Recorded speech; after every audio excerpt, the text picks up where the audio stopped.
পুস্তকে এবার বইয়ে এবার নেতৃত্ব দান ক্ষমতার বিকাশ, নেতৃত্ব দান করতে গেলে, নেতৃত্ব দিতে গেলে কি কি তার মধ্যে গুণাবলী থাকা দরকার সেই সমস্ত থাকছে এবার সিলেবাসে।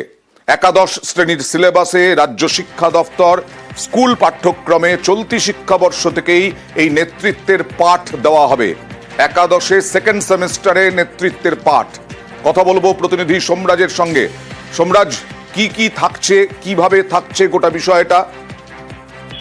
দেখো, একাদশ শ্রেণীর দ্বিতীয় সেমিস্টারে যে সমস্ত ছাত্রছাত্রীরা উঠবেন, স্বাস্থ্য ও শারীরিক শিক্ষা বইতে এই নেতৃত্ব দানের ক্ষমতা সম্পর্কে বিস্তারিত বলা হয়েছে। বিশেষত নেতৃত্ব দানের ক্ষমতার পাশাপাশি একজন নেতার তার কি কি গুণ থাকা প্রয়োজন সেই সম্পর্ক বিস্তারিত তুলে ধরা হয়েছে। একাদশ শ্রেণীর দ্বিতীয় সেমিস্টারের এই বইতে 13 থেকে 14 পাতা জুড়ে গোটা অংশটি বলা হয়েছে।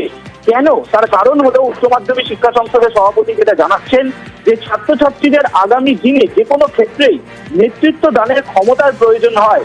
এখন থেকেই ছাত্রছাত্রীরা যদি সেটা তারা জেনে নেন তাহলে আগামী দিনে ছাত্রছাত্রীদের সুবিধা হবে।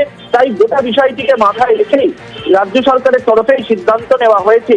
এবারে এই নেতৃত্ব দানের ক্ষমতার মধ্যে মূলত বলা হয়েছে এই নেতৃত্ব কত রকমের হয়। একনায়কতন্ত্রের পাশাপাশি বিভিন্ন ক্ষেত্রে বিভিন্ন দেশে কিভাবে এই নেতৃত্বকে বর্ণনা করা হয় সেই বিষয়কে উল্লেখ করা হয়েছে সিলেবাসে। পাশাপাশি একজন নেতা বা লিডারের মধ্যে কি কি গুণ থাকতে হয় এবং কি কি গুণ থাকলে সে সবার লিডার হতে পারে সেই সম্পর্ক বিস্তারিত উল্লেখ করা হয়েছে। এবং শুধু তাই নয়, বিভিন্ন প্রসঙ্গ উদাহরণ হিসাবেও তুলে ধরা হয়েছে। সে ক্রীড়া ক্ষেত্রে অর্থাৎ খেলাধুলার ক্ষেত্রেই বলো বা রাজনৈতিক ক্ষেত্রেই বলো বা বিভিন্ন উদাহরণ তুলে ধরা হয়েছে বিভিন্ন ব্যক্তির উদাহরণও তুলে ধরা হয়েছে। সেক্ষেত্রে খেলাধুলা থেকে শুরু করে রাজনীতি থেকে শুরু করে সামাজিক ক্ষেত্র থেকে শুরু করে অর্থাৎ একজন লিডারের মধ্যে কি কি গুণ থাকা প্রয়োজন তা উদাহরণ তুলে ধরে ছাত্রছাত্রীদের বোঝানোর একটা চেষ্টা হয়েছে। এবং যে সমস্ত শিক্ষক শিক্ষিকারা এটা পড়াবেন তাদেরকেও বিশেষভাবে প্রশিক্ষণ দেওয়া